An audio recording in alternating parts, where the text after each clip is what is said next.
just blow up so we can see them better to highlight some of the things that we want to talk about during this tour. So we already went through Mission era. In fact, even the last time we had our tour, Junipero Serra was sort of on the docket to become a saint, and it's already happened, and not without controversy. It's certainly a point of discussion, and we can even talk about that over lunch, about that and other things. We made our way through the Mexican era, the very short period in California history, but a dynamic period when cattle was king and the ranchero culture was very much part of the daily life of all Californians, including Europeans and Americans who came here and learned better Spanish than me and were dressed as Californians and raised cattle and were part of that international hiking cattle trade. And we went through the period of the United States and Mexico War, which gave the United States what pretty much all of what we call the American Southwest. We're going to start with this period where I like to call the transitional era. 1850, California becomes a state, a free state, as a result of the Missouri Compromise, and we really see the beginnings of what we would call a multicultural, a diverse Los Angeles. A process which began in the early Mexican era in the 1820s. By the 1820s, we saw the arrival of the first Europeans, Jews, Germans, Italians, and French trickling into Los Angeles, but we see an increase in the early American era. What's really interesting, and we're not going to talk about the Treaty of Cahuenga, which is part of this sort of like post-war. I want to talk a little bit more about the social history that's going on here. In this early era, in 1850, the population of Los Angeles was under 2,000, about 1,600 actually. And this was a period of, a quiet period of some compromise between the majority Mexican population, both in actual numbers and also in economic and cultural power.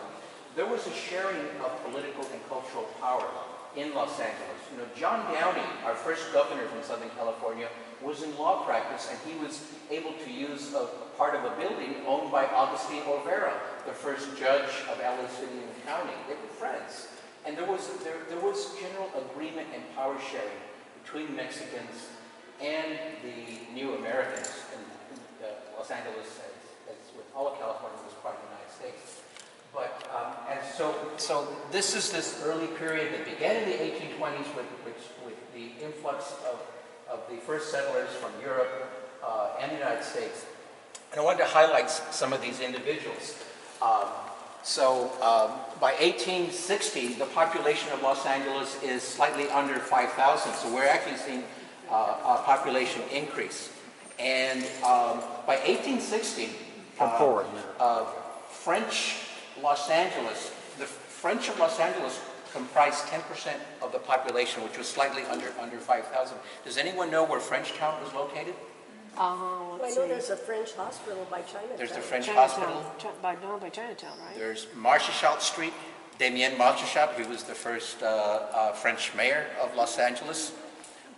Frenchtown was located actually where the freeway is now, right around where Spring Street is, maybe more like Los Angeles Street, Main Street, all the way up to like Alameda, or slightly past. It's that area that now comprises the Santa Ana or 101 freeway. That's where Frenchtown was. And again, 10% of the population of Los Angeles in 1860 were French, of French origin. And one example is, do we have this photograph in here? Oh, I don't. I'm glad we brought it. And if you would hold up, John, can you step up here? Who do you want? Biddy Mason? Damien Marchechal. I'm not, Philippe Garnier, I'm sorry. Philippe Garnier. The French guy. Yeah. Nope, that's our rabbi. That's the rabbi. The Garnier brothers came from southeastern France, and they prospered in the San Fernando Valley in sheep raising. But one of the brothers, Philippe Garnier, with his wife and children, was a banker and successful merchant. And if you go down to the Pueblo today, There is the Garnier building. Well, the Garnier block is now where Supervisor Molina established her La Plaza de Cultura y Artes.